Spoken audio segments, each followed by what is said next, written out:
Hi, welcome back to diving into this word. So, Exodus 9 in my notes.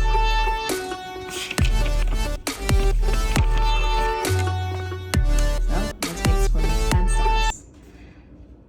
The plague of the livestock, then the plague of the boils, and then we end off with the plague of hail.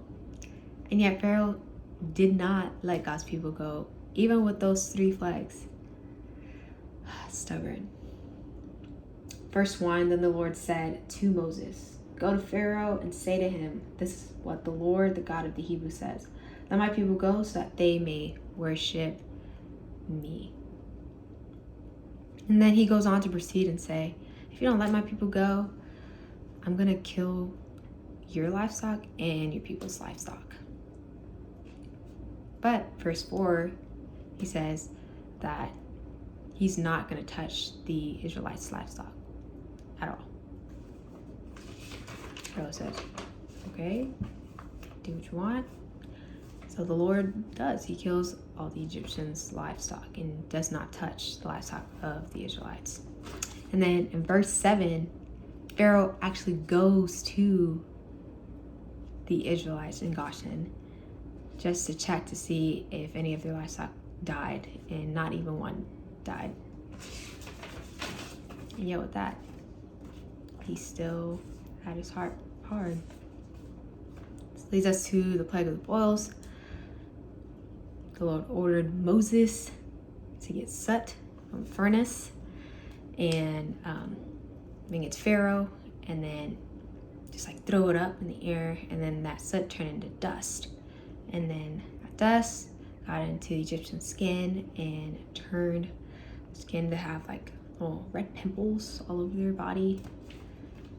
Madness. Bad. Really, really bad. And all the people and animals had it in Egypt. Yet the Lord hardened Pharaoh's heart. And Pharaoh said, no, I'm not going to let your people go.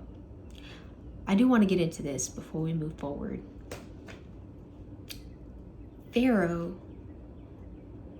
with the hardening, like the Lord hardening Pharaoh's heart, Pharaoh is not the victim.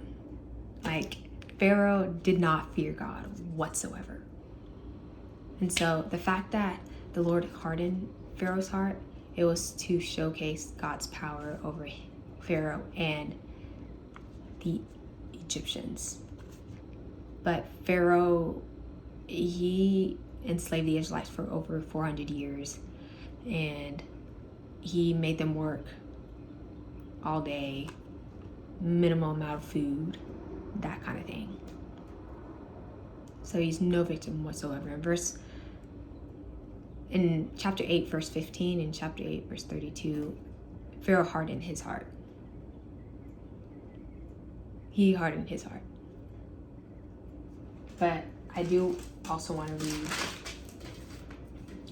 chapter 9, verse 15. For by now I could have stretched out my hand and struck you and your people with a plague that would have wiped you off the earth.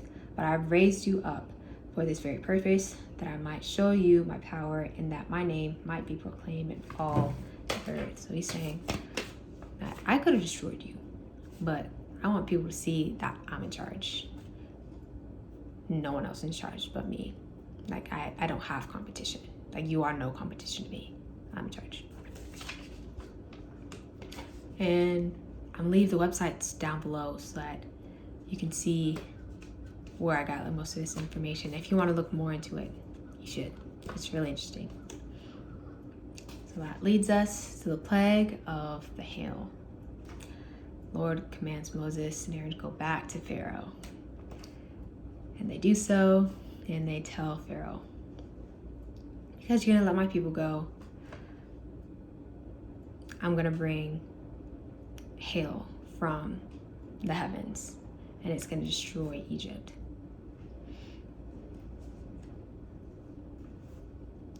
And it's humbling to know that the Lord chose Moses and Aaron to speak on behalf of him. Like, it's huge. That's huge responsibility, and yet Moses and Aaron said, yes, I'm going to do that. It took, yes, it did take Moses a minute to actually be okay with doing so. But he did it. At the end of it, he did it.